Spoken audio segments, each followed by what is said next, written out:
STA TV, Media Syiar Islam. Assalamualaikum warahmatullahi wabarakatuh. Alhamdulillah hamdan katsira thayyiban mubarakan fih mubarakan alaih kama yuhibbu rabbuna wa yarda. Wa usalli wa usallim ala nabiyina al-karim Muhammadin wa ala alihi wa ashabihi wa man tabi'ahum bi ihsanin ila yaumiddin. Saudara-saudaraku, kaum muslimin dan kaum muslimat, sahabat pendengar Radio Syiar Aceh 96,1 FM. Alhamdulillah, pada sore hari ini Allah Subhanahu wa taala kembali mempertemukan kita melalui ruang dengar Radio Syiar Aceh 96,1 FM, dan masih pada pembahasan bagaimana metode sikap Nabi SAW dalam menghadapi pelaku dosa. Pada Selasa yang lalu kita sudah membahas dua kasus yang terjadi di zaman Nabi SAW. Satu, seorang laki-laki yang pada waktu itu meminta izin kepada Nabi untuk berzina, dan yang kedua adalah seorang laki-laki yang pada waktu itu dia mendatangi Rasulullah SAW untuk diberikan hukuman kepadanya dari apa yang telah dilakukan oleh laki-laki tersebut. Ya, dan Nabi SAW cukup sabar di dalam melakukan pendekatan dengan mereka. Rasulullah SAW memberikan wejangan kepada mereka. Rasulullah SAW memberikan solusi apa yang mereka hadapi. Dan inilah contoh yang perlu untuk kita contohkan dalam kehidupan kita sehari-hari. Ya, dalam kondisi Nabi kita Muhammad SAW, beliau adalah laki-laki yang ma'asum, orang yang sudah dijamin masuk surga. Nah, kita terkadang ketika mengingkari sebuah kemaksiatan itu lebih keras, lebih kencang dari hal yang tidak sepantasnya. Dalam kondisi dan keadaan kita belum tentu lebih baik daripada orang yang kita sikapi dengan sikap yang nggak baik tadi. Ya, adapun Nabi SAW ketika mencegah kemungkaran, Nabi bukan pelaku dosa.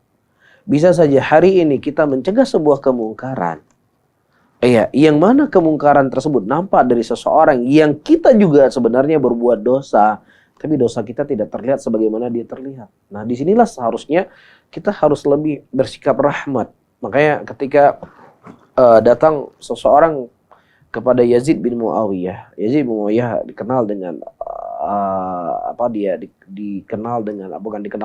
dia dinisbatkan dia minum khamar. Akhirnya orang-orang menghardik dia, mencela dia, mengingkari dengan cara yang kasar. Kemudian kata Yazid bin Muawiyah, "Wahai fulan, aku tidaklah lebih hina dibandingkan Fir'aun. Sementara engkau tidak lebih mulia dibandingkan Nabi Musa alaihissalam. Sementara Allah Subhanahu wa taala memerintahkan kepada Musa dan Harun untuk menyampaikan kepada Fir'aun dengan ucapan yang baik dan ucapan yang lembut. Idhaba ila fir'auna fa innahu tagha faqula lahu qawlan layyinan la'allahu yatadzakkar aw yakhsha." Wahai Musa dan Harun, pergilah engkau mendekati Fir'aun, menasihati Fir'aun, dan sampaikanlah kepadanya dengan ucapan yang baik, dengan ucapan yang lembut, dengan ucapan yang kasih sayang. Jelas ya? Nah, inilah hal yang perlu untuk kita garis bawahi. Jadi jangan sampai karena sikap terlalu berlebihan kita dalam mencegah kemungkaran, maka justru kita yang akan terseret. Sementara orang yang kita cegah dari kemungkaran tadi, dia merasa dirinya adalah orang yang rendah, sehingga dengan kerendahan itu dia menjadi sebab bertobat kepada Allah Subhanahu wa taala. Dan pada kasus yang selanjutnya, sebagaimana diceritakan dari Buraidah ibnu Hasib radhiyallahu ta'ala anhu, qala ja'a Ma'iz bin Malik ila Nabi sallallahu alaihi wasallam faqala. Pada waktu itu datang Ma'iz bin Malik kepada Nabi sallallahu alaihi wasallam dan dia berkata, "Ya Rasulullah, tahhirni." Wahai Nabi sallallahu alaihi wasallam, sucikan aku. Ya, bersihkan aku. Qala waihak irji fastaghfirillah wa tub alaih wa tub ilaih. Kenapa engkau? Celaka engkau. Kembalilah engkau ke rumahmu. Minta ampunlah kepada Allah Subhanahu wa taala, Allah akan mengampunimu. Ya, atau minta ampunlah kepada Allah Subhanahu wa taala dan bertobatlah kepadanya. Taib. Nabi SAW Ya para hadirin hadirat sahabat pendengar radio Siar Tweet Aceh 96,1 FM. Ya, beliau tidak bertanya, dosa apa yang kamu lakukan? Maksiat apa yang kamu lakukan? Tetapi ketika dia berkata, ya Rasulullah sucikan saya, berarti ada sesuatu yang kotor pada dirinya. Dan Nabi SAW memberikan wejangan kepadanya, udah kamu bertobat kepada Allah. Karena apa? Karena yang namanya dosa itu secara hukum asal disembunyikan, bukan diekspos. Ya, dan yang lebih lucunya lagi, atau yang lebih aneh, atau mungkin bahasa yang lebih halusnya, hal-hal yang perlu yang perlu untuk diubah. Ada sebagian orang terkadang karena kecintaan dia kepada kebaikan, kita akui ini hal yang baik. Ya, menangkap orang yang berdua-duaan di dalam sebuah kamar kos-kosan, ya kemudian diseret, kemudian difoto, divideokan, di-live-kan, kemudian ditanya secara mendetail. Ya, kamu ngapain saja, berapa kali ininya, berapa kali itunya, dan lain sebagainya. Iya, nah ini seperti yang kita singgung pada pertemuan yang bisa saja si pengumbar maksiat tadi dengan dia live-kan, yang dia bukan pelaku dosa, bisa saja itu dosanya lebih besar daripada orang yang berdua-duaan melakukan dosa dalam keadaan bersembunyi tadi. Jelas ya. Nah, Nabi kita SAW di sini ya tidak bertanya dari dosa apa. Nabi hanya mengatakan, udah kau bertobat kepada Allah Subhanahu wa taala dan mohon ampunlah kepadanya. Qala faraja'a ghairu ba'idin thumma ja'a. Kemudian setelah beberapa lama dia kembali lagi kepada Nabi SAW. Lagi-lagi dia berkata, ya Rasulullah, wahai Nabi, sucikan aku. Ya, kemudian Nabi SAW kembali berkata kepadanya, waihak irji' fastaghfirillah wa tub ilaih. Kemudian Nabi SAW berkata, celaka engkau, kembalilah dan mohon ampunlah kepada Allah Subhanahu wa taala dan bertobatlah kepadanya. Ya, jadi datang dia kedua kali, Nabi SAW lagi-lagi memberikan nasihat seperti nasihat di awal tadi. Baik. Kemudian faraja ghairu ba'idin. Ya, kemudian datang ke berapa kali? Ketiga kalinya. Kemudian dia lagi-lagi berkata, ya Rasulullah, sucikan aku ya Rasulullah.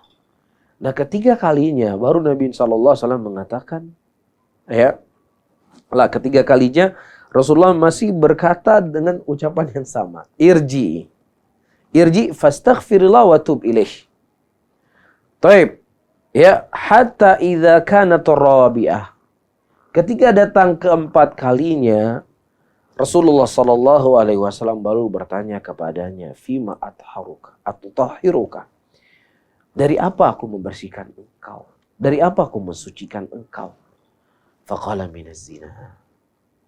Kemudian laki-laki ini berkata, dari zina.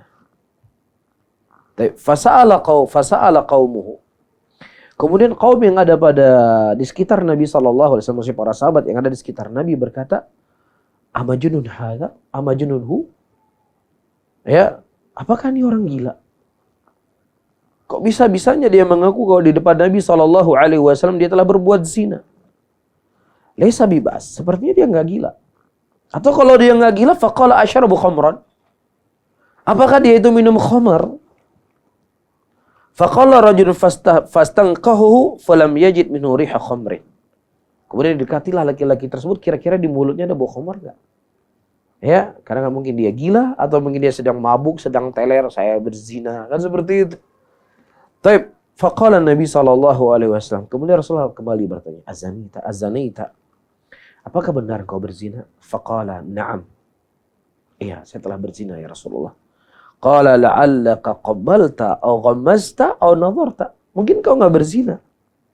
Ya, mungkin engkau mencium atau mungkin engkau cuma sekedar meraba atau mungkin memeluk saja. Subhanallah ya. Jadi sangat berbeda dengan kondisi apa yang kita sebutkan tadi. Dia berkata, saya telah berzina.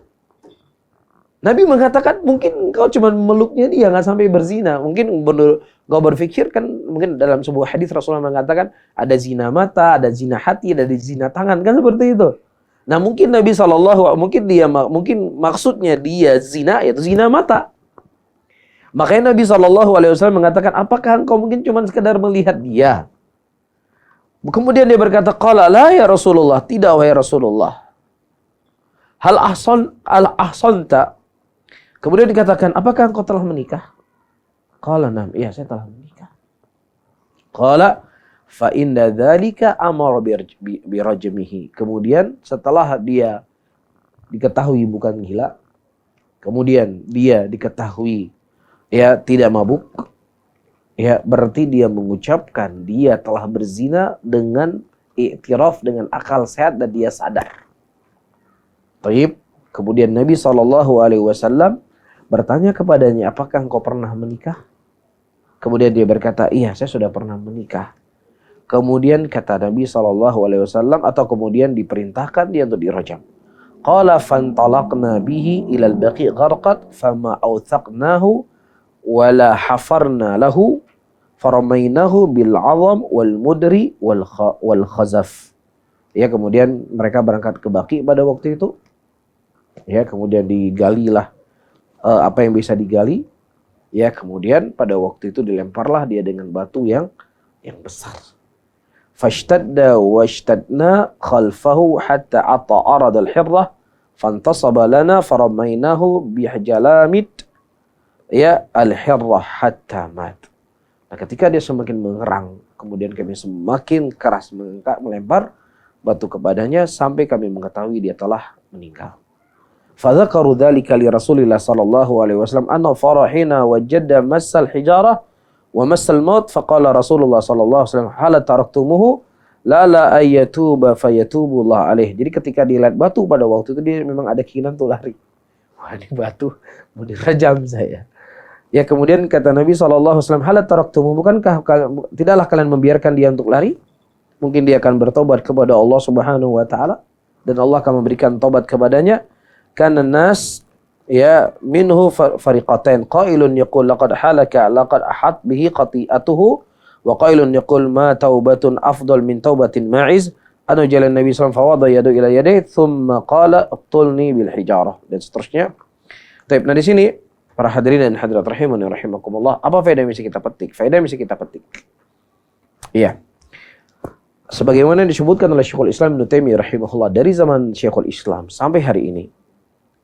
Ya, sampai ucapan Syekh Muhammad bin Shalih Al-Utsaimin rahimahullah, belum pernah ada dalam sejarah ada orang yang dia dirajam atau dicambuk dikarenakan zina dengan pas saksi. Kita ketahui dalam hukum Islam, siapa yang dia berzina, ya kemudian dihukumin dengan rajam ataukah hukuman dengan cambuk, itu harus dilihat oleh 4 orang laki-laki. Yang adil, harus dilihat 4 orang laki-laki. Nah, kalau seandainya hanya 3 orang saja yang mempersaksikan zinanya dia, maka itu tidak mencukupi. Yang 3-tiganya semua harus dicambuk. Karena dia telah menjatuh kehormatan laki-laki, kehormatan seorang muslim. Maka dan sebagian para ulama mendetailkan, harus 4 orang ini jelas melihat ya sumur sudah masuk ke dalam timba. Sumur sudah masuk ke dalam timba. Timba sudah masuk ke dalam sumur. Baik, caranya seperti itu. Harus bertemu dengan 2 kemaluan dan hasyafah itu adalah ujung kemaluan laki-laki, itu sudah tenggelam. Itu baru ditegakkan kepadanya hukum rajam atau hukum cambuk yang belum menikah. Tapi kalau seandainya masih berdua-duaan di dalam kamar, ya walaupun misalnya ya dia dalam keadaan tidak ada satu benang pun benang di badannya dan tidak ada yang menyaksikan dia bertemu di antara 2 khitan, maka belum cukup hukuman untuk dirajam atau dicambuk. Kan disyaratkan oleh para ulama harus dia melihat bertemunya di antara 2 khitan tadi. Makanya dalam sejarah belum pernah dalam kejadian dirajamnya seseorang dikarenakan 4 orang saksi. Yang ada dalam kisah ini dan kisah yang lainnya, ya pengakuan i'tiraf. Saya telah berzina. Faham? Saya telah berzina.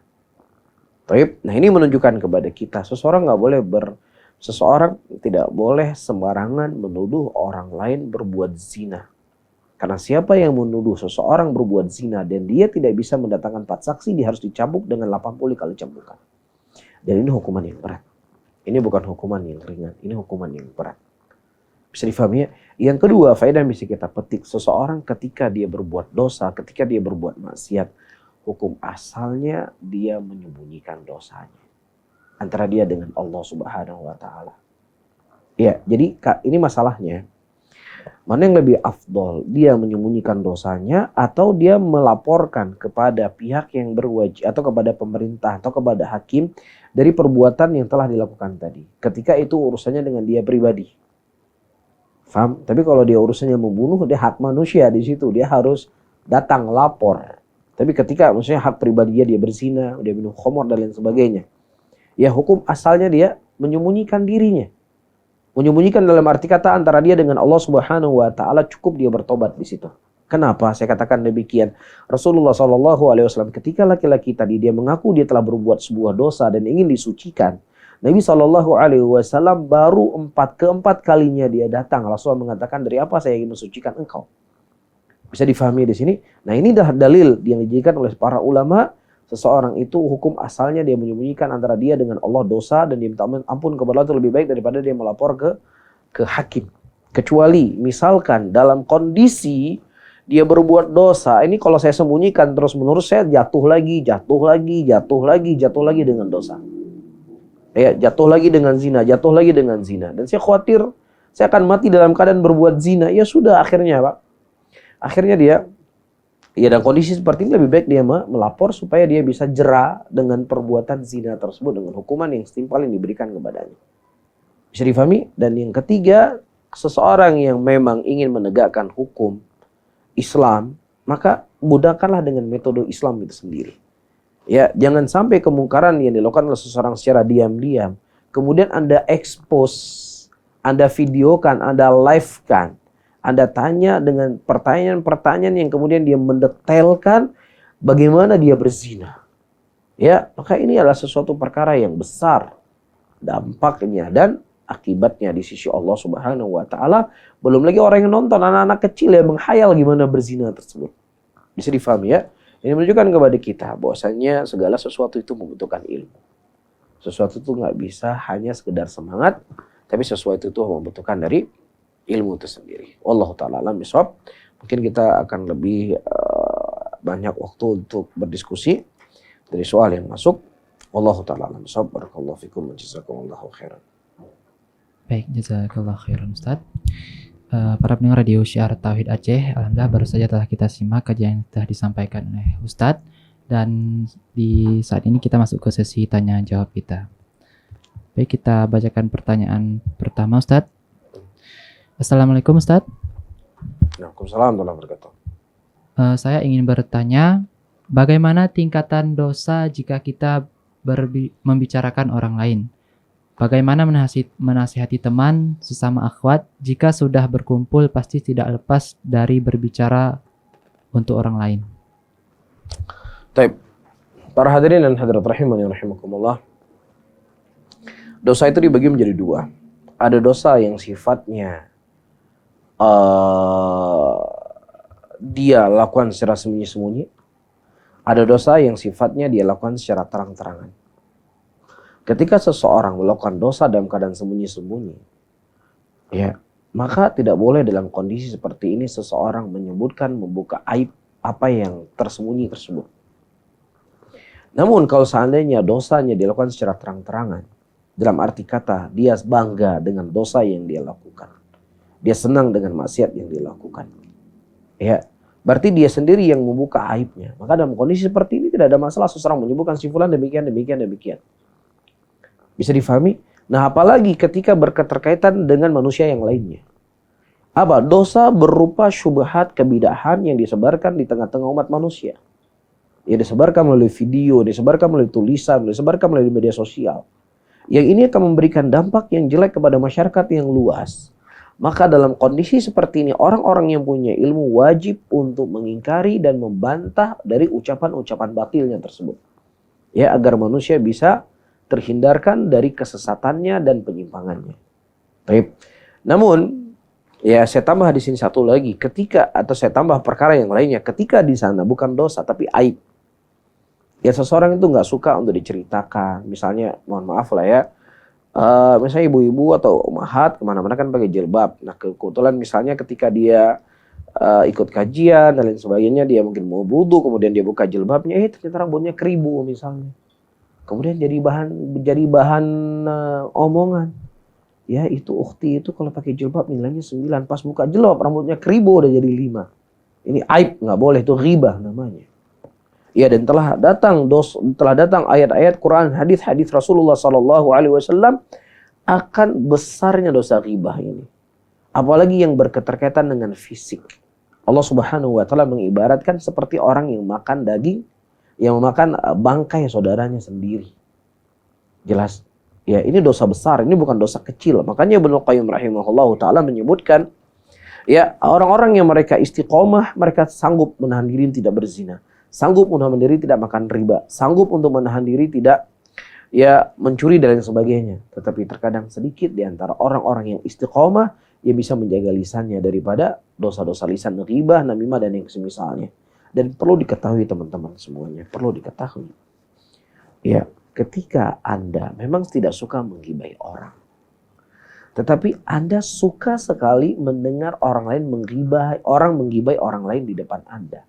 Anda tersenyum, Anda terkesima mendengarnya, ketahuilah. Ya, orang yang suka ghibah di depan Anda, ya, dia akan menggibahi Anda di belakang Anda. Itu Anda harus menyadari. Itu harus Anda sadari. Saya ulangi kembali.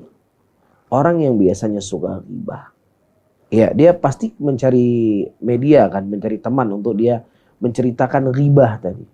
Ketahuilah, di belakangmu, dia di belakangmu dia bisa saja akan menggibahi kamu. Ya, itu Anda harus pegang kuat-kuat. Ya, itu sebagaimana makna dari hadis yang datang dari Nabi Muhammad sallallahu alaihi wasallam. Nah, bagaimana cara supaya Anda tidak diribahi oleh dia di belakang Anda? Dan sebagaimana supaya dia bisa berhenti dengan ghibahnya? Pegang, ukhti, akhi. Ya, kita kalau mencuri, kita ada maslahat, ada manfaat kita, ada sesuatu yang bisa kita nikmati dari hasil curian. Dosa, betul dosa. Tapi ghibah, apa manfaat yang kamu dapatkan? Nggak ada maslahat apapun yang kau dapatkan. Orang teler, mabuk, berzina, ada kenikmatan yang didapatkan dari zinanya. Lah Anda berbuat ghibah, apa yang Anda dapatkan? Nggak ada apapun yang Anda dapatkan. Dari sisi keberuntungan kecuali hanya dosa. Ya, dihentikan dia. Atau mohon maaf, akhi, saya nggak punya waktu untuk mengurusi orang lain. Saya sendiri banyak dosa, saya sendiri banyak berbuat hal-hal yang jelek. Bisa difahami, daripada saya sibuk mengurusi orang lain, saya mendingan sibuk mengurusi diri sendiri. Mungkin Anda punya lawan lain yang bisa Anda cari, Anda bicara ya untuk menghibahi manusia. Masya Allah ya. Kalau kita bisa bersikap seperti ini, insya Allah teman kita akan sembuh. Dan kita insya Allah akan selamat dari hibahnya dia.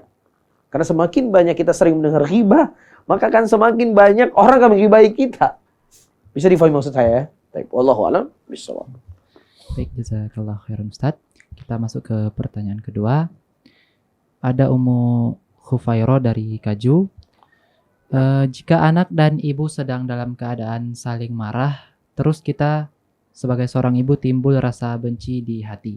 Bagaimana sikap Ana sebagai seorang ibu untuk tidak ada muncul rasa tersebut, Ustaz? Jazakallah khairan. Marah, ya terkadang memang sesuatu yang sifatnya tabiat. Ya, bahkan terkadang marah itu bisa menjadi sifat yang terpuji. Makanya Nabi makanya dalam kondisi ya seseorang dia tidak marah, yang dia seharusnya marah, inilah hal yang tercela. Ya, apa misalnya dia melihat anaknya berbuat dosa, berbuat maksiat. Kita nggak boleh marah-marah, kita harus sabar. Ini salah namanya. Seseorang ketika melihat ada orang yang melanggar dari peraturan Allah, seharusnya ada sikap marah dia. Ada emosi dia. Tetapi bagaimana marahnya ini yang perlu kita ketahui. Ya, jangan sampai marahnya kita melahirkan energi-energi yang jelek. Kita mendoakan kejelekan untuk anak kita. Iya, kemudian mungkin kita menyiksa dia, kita memukul dia atau lain sebagainya.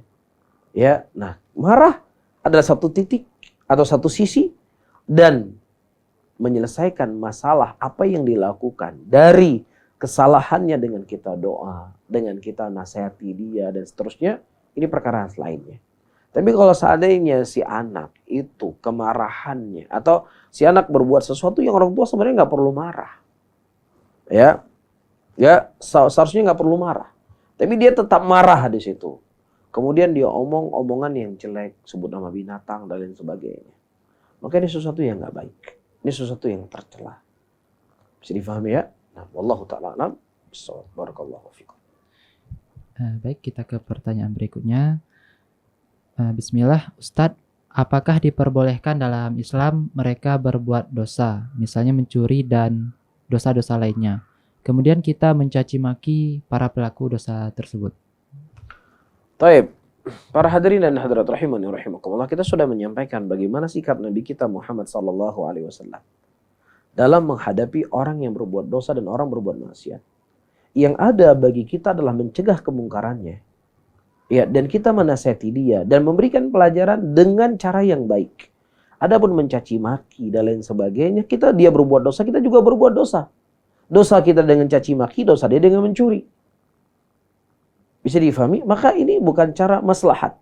Tetapi dalam Islam itu bagaimana seseorang mencegah sebuah kemungkaran dengan cara apa? Dengan cara yang ma'ruf.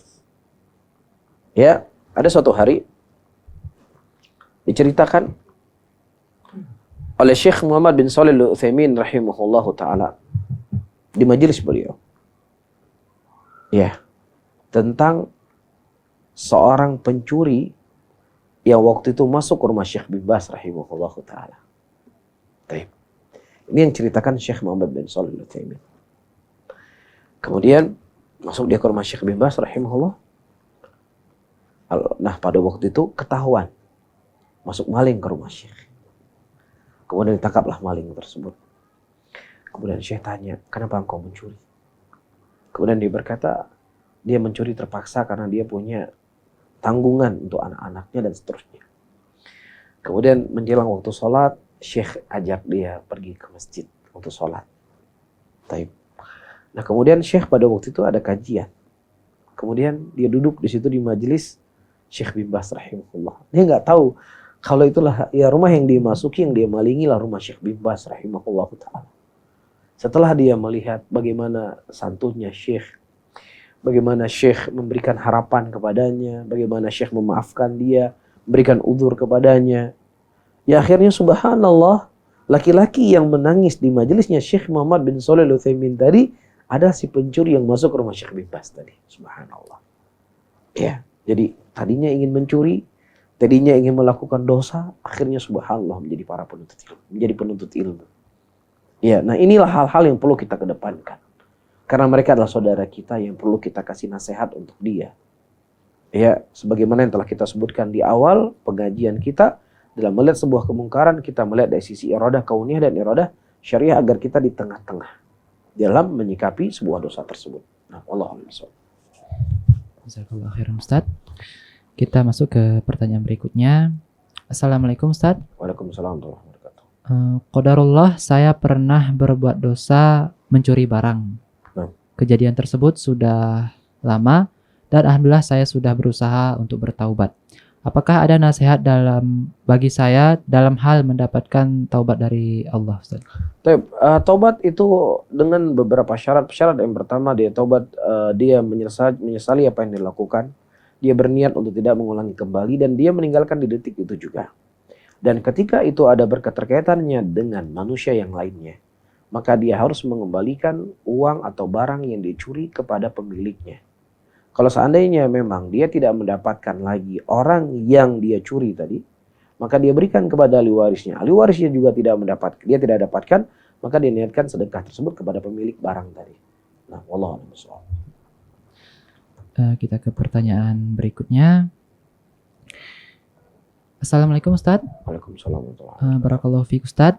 Pertanyaannya, ketika sholat berjamaah di masjid karena ada kajian, sewaktu sholat sunnah saya tetap memakai niqab karena saat sholat sunnah para ikhwan masih seliweran. Tapi ketika tiba sholat wajib saya buka niqab saya karena biasanya jamaah sudah tertib. Apakah tindakan saya ini sudah benar Ustaz? Nah, secara hukum asal seseorang ketika sholat dia tidak menutup wajahnya. Secara hukum asal. Tapi kalau seandainya dikhawatirkan dia akan terlihat wajahnya dari kaum laki-laki, maka tidak masalah dia tutup. Namun kalau seandainya sudah ilahnya hilang, terlihat laki-laki sudah terhilang, Maka dalam kondisi seperti ini ya sudah dia membuka kembali wajahnya. Nah, benar seperti apa yang telah dilakukan tadi. Wallahu a'lam bishawab. Jazakallah khairan Ustaz.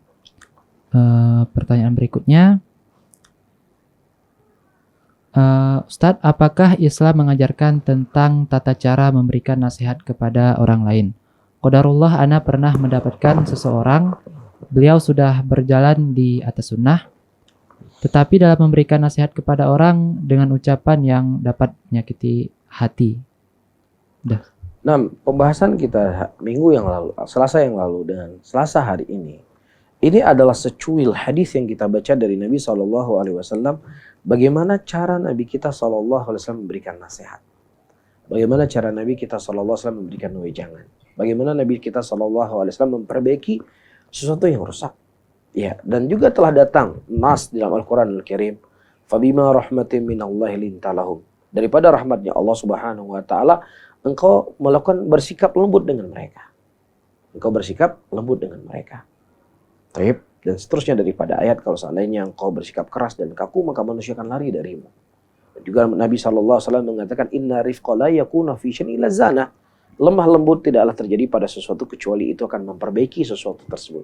Di secara hukum asal, seseorang menyampaikan dakwah itu dengan cara yang baik, menasihati dengan cara yang baik, dengan cara yang sopan, dengan hati yang tulus, yang mana ketika kita menggambarkan nasihat tadi, orang yang mendengar nasihat kita, dia benar-benar sayang sama saya. Dia bukan ingin membuka aib saya. Dia bukan ingin kejelekan kepada saya. Tetapi saudara saya ini memang menginginkan kebaikan untuk saya. Ya, nampak penasihat yang baik. Ya, ini yang harus dikedepankan. Islam punya tata cara? Iya. Cebok aja punya tata cara dalam Islam, apalagi cara menasihati orang. Nabi kita SAW, beliau datang kepada kita, maksudnya diutus kepada kita. Ya, kepada umat akhir zaman ini bukan hanya berbicara tentang konten halal dan haram, syirik, tauhid, halal dan haram, wajib ataukah sunnah dan yang semisalnya, tetapi Nabi juga mendatangi kita bagaimana cara menyampaikan ilmu tersebut, bagaimana supaya ilmu tersebut masuk. Bisa difahami ya? Ini satu sisi. Sisi yang kedua, kita sebagai orang yang menerima nasihat. Ini kita tadi cerita orang yang memberikan nasihat ya. Adapun kita sebagai penerima nasihat, betul caranya jelek, caranya nggak benar. Ya, caranya bukan cara-cara yang adab. Tapi apa yang disampaikan itu baik buat saya. Kontennya bagus, materinya bagus. Paham ya? Jadi jangan sampai cara yang seseorang lakukan itu memberikan nasihat keliru, sementara isi nasihatnya itu baik. Ya, kemudian kita menolaknya. Kita terima jazakallah khairan. Pahalanya kita dapat, dia caranya bisa salah. Dia bisa berdosa. Bisa difahami? Jadi ada dua sisi. Sisi pemberi nasihat, sampaikanlah nasihat dengan cara yang baik. Orang yang dinasihati, ketika saudaramu dia memberikan nasihat dengan cara yang jelek, kedepankan husnudzon. Mungkin dia sebenarnya baik. Tujuannya ya baik. Cuman kadang-kadang ada sebagian orang, dia nggak bisa untuk merangkai kalimat-kalimat. Ada orang kadang nggak bisa dia. Dia nggak bisa gimana bahasa. Sudah menjadi tipikalnya dia. Bukan berarti kita legalkan, cuman intinya kita sebagai penerima nasihat, ya sudah, kita terima apa yang disampaikan kepada kita. Seperti itu. Wallahu a'lam bishawab. Baik, jazakallah khairan Ustaz. Kita masuk ke pertanyaan dari via YouTube. Ada dari saudari Dara Amalia. Assalamualaikum Ustaz. Waalaikumsalam warahmatullahi wabarakatuh. Ustaz, apakah hukumnya laki-laki atau perempuan bolehkah mengkebiri atau steril atau mengubah ciptaan Allah kepada hewan ternak, Ustaz? Dikebiri ke hewan ternak. Apa yang diubah ke hewan ternak? Mungkin kebiri hewan ternak. Atau manusia yang dikebiri? Hewannya, Ustaz. Oh, hewannya. Wallahu a'lam, saya nggak tahu apakah boleh di sana mengkebiri hewan ternak. Cuman secara kaidah umum, ya tidak boleh seseorang memberikan kemudaratan kepada hewan. Ya nggak boleh dia mengusik hewan, nggak boleh. Itu secara kaidah umum. Pada waktu itu disebutkan dalam hadis ada seekor unta yang mendatangi Nabi Muhammad SAW, yang mana pemilik unta ini dia mempekerjakan dengan pekerjaan yang sangat berat dan tidak diberi makanan yang cukup. Dia mengadu kepada Nabi SAW dan mukjizat Rasulullah SAW. Kemudian ya Nabi mengatakan, siapa pemilik unta ini? Kemudian kata Rasulullah, jangan engkau kerjakan dia dengan kerjaan yang berat dan berikanlah makanan yang cukup kepadanya. Ini kaidah umum kapan saja itu bisa memberikan mudarat kepada hewan, maka tidak dibenarkan untuk kita melakukannya kecuali hal-hal yang memang sudah dibenarkan dalam Islam. Ya misalnya kita boleh menyembelih dia, cara menyembelihnya apa? Dengan cara yang baik. Ya tapi mengkebiri hewan dan lain sebagainya, apakah itu kembali kepada mudarat hewan atau tidak? Wallahu a'lam bishawab. Mungkin perlu kita lihat fatwanya para ulama dalam masalah ini. Wallahu a'lam bishawab. Jazakallah khairan Ustaz. Ya, barakallahu fiik. Kita masuk ke pertanyaan terakhir Ustaz. Assalamualaikum Ustaz. Waalaikumsalam. Ada saudara Zuhairi Furna dari Aceh Besar, Pagar Air. Izin bertanya Ustaz, bagaimana cara kita minta maaf kepada orang yang pernah kita ghibahi? Atau ada cara lain untuk menghapus dosanya Ustaz? Tapi masalah ini adalah masalah yang diperselisihkan oleh para ulama. Kesimpulannya, kalau seandainya seseorang mendatangi orang yang dighibahi tadi, dia minta maaf, long kalau kukun kukah meno. Ya. Nah, ketika dia menyampaikan apa yang telah dia ucapkan tadi, memberikan efek yang baik. Oh gitu, ya sudah saya maafkan. Ya sudah, dia sampaikan. Tapi kalau seandainya dia menyampaikan, long kakun kukah, oh kangen kakun kukah ya. Akhirnya ditonjok, berantam, dan lain sebagainya, maka mudaratnya jauh lebih besar. Bisa difahami? Maka ketika dia khawatir dengan dia menyampaikan, meminta istihlal dari apa yang telah diucapkan dari ghibah tadi, maka ada kafaroh yang lainnya. Dia menyebutkan kebaikan-kebaikan kepada orang-orang yang pernah dia ghibai di majelis tersebut. Dia suka jelain si fulan, yaudah di majelis tersebut dia sampaikan, si fulan baik, si fulan begini, begini, dan begini. Nah, seperti itu.